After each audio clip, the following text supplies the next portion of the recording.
Hello. 8 weeks ago, I had my stomach removed because I had stomach cancer. I asked all of you, the incredible community, if you had any questions for me because, not having a stomach is kind of a big deal. So let's answer some questions. Can you still burp without a stomach? Absolutely.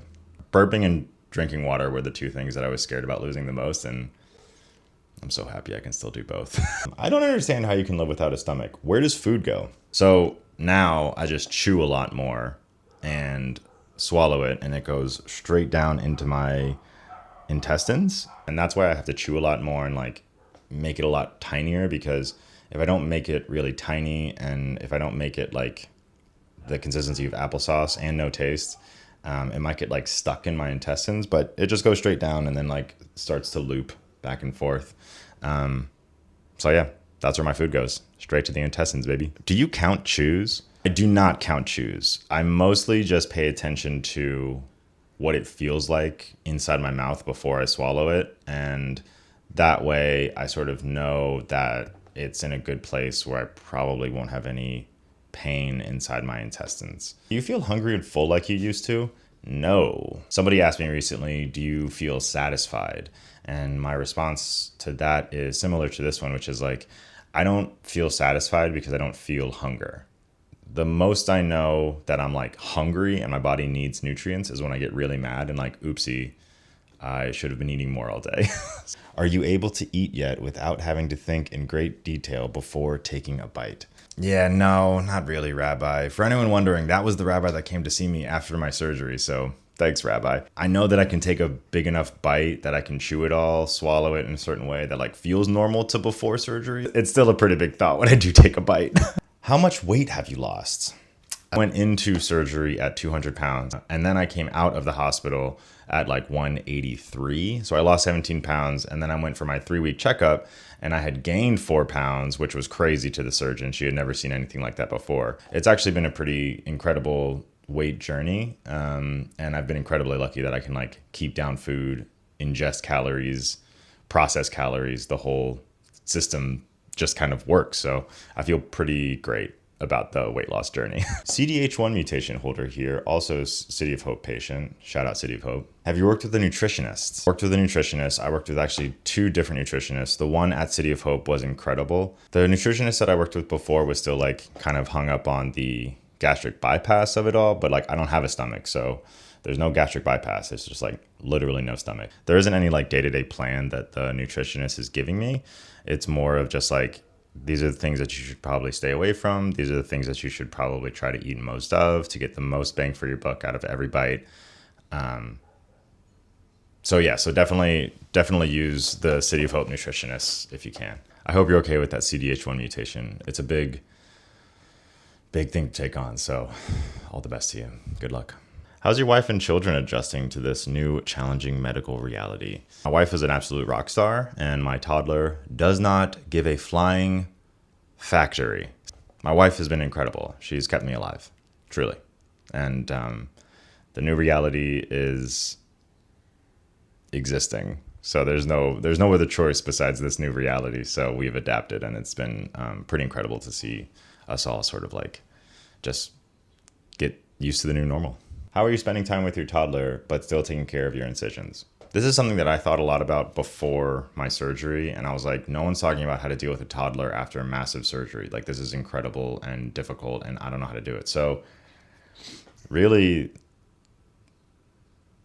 we had a lot of help. We had a lot of friends come through to just sort of hang out with my daughter as much as possible until my daughter got kind of annoyed with it. And then we had to spend time with her alone, and just too many people in the house coming through, in and out, in and out, in and out. But the friends that helped me were incredible. The family that helped me was incredible. And, but mostly it was I had to tell her that I couldn't pick her up, right? I had to tell her that,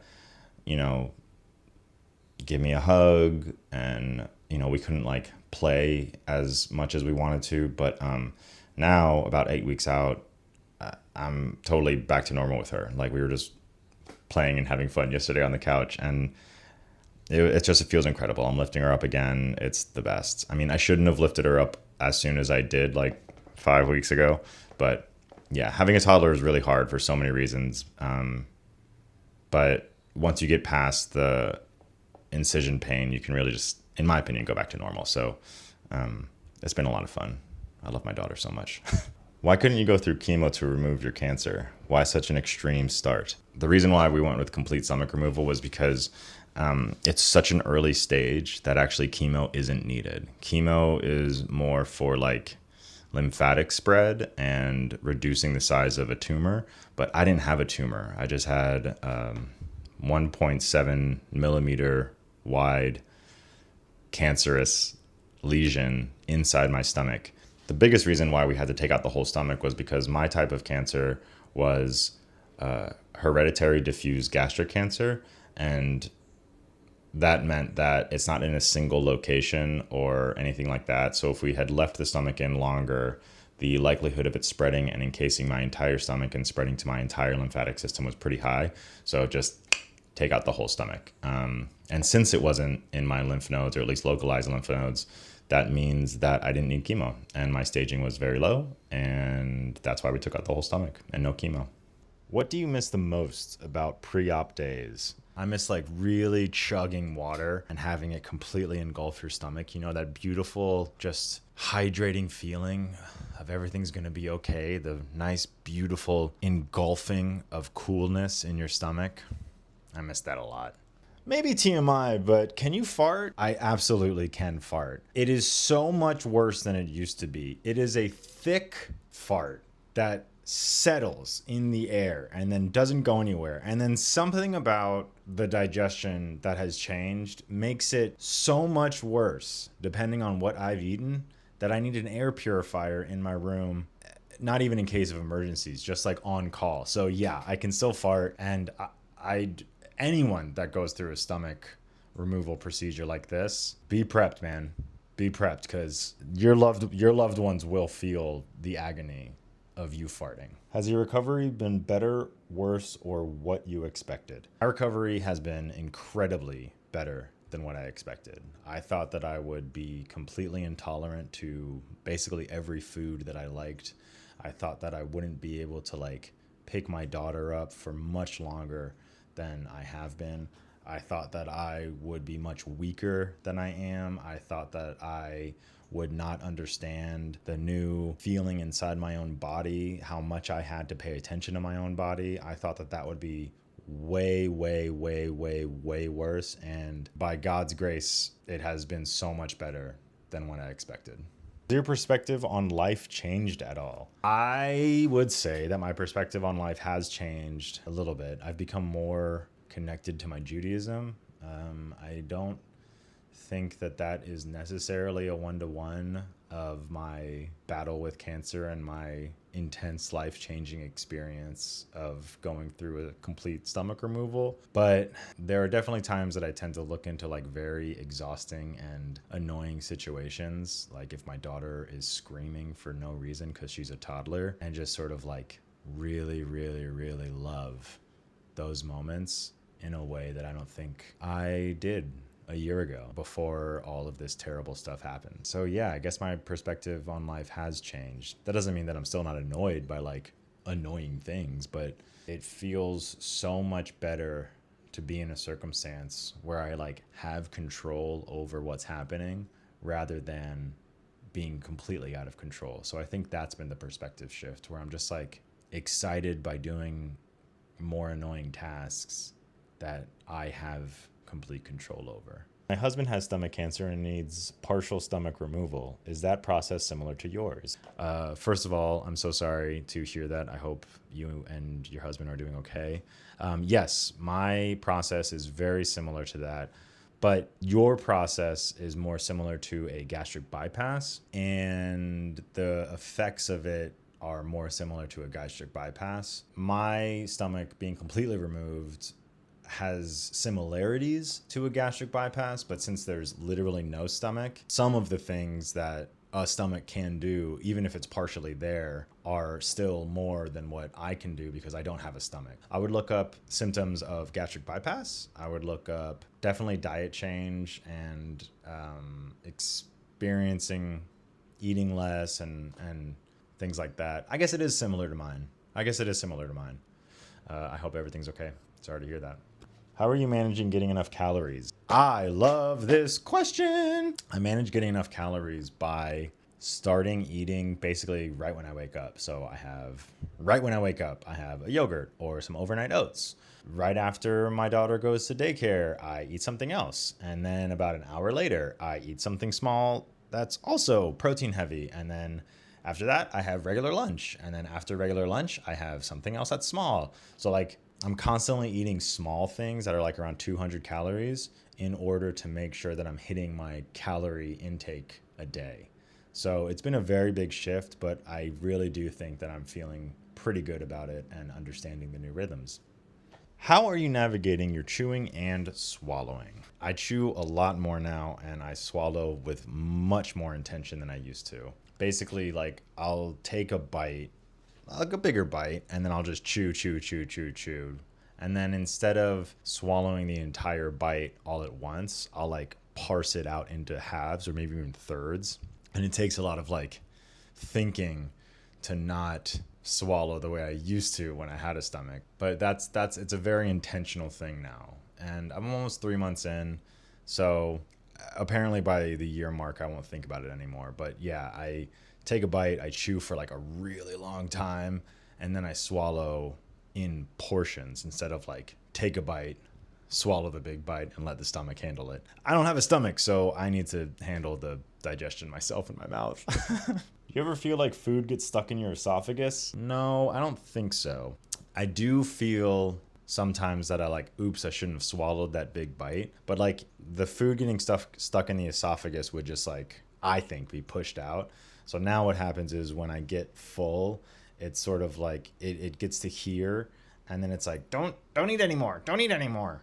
But no, I don't. Since I chew so much, I don't feel like anything gets stuck in my esophagus. Because it wouldn't necessarily feel any different than when I did have a stomach. I think that it would just like more block my digestive tract if it was too big. So the feeling of getting stuck in my esophagus is just like the feeling of full now. And I just sort of like wait a few minutes until I can take another bite or chew more so it doesn't feel stuck or full anymore. How do you stay hydrated? The reason why this is a great question is because a lot of people told me that I wouldn't be able to stay hydrated. A lot of people told me that I would lose the ability to just drink regular water, but I don't. So now instead of chugging a lot of water, I basically like will do 2 big gulps, wait about 2 minutes, do 2 big gulps of water if I want to, or I'll just parse it out throughout the day and just look at my pee and see if I'm hydrated.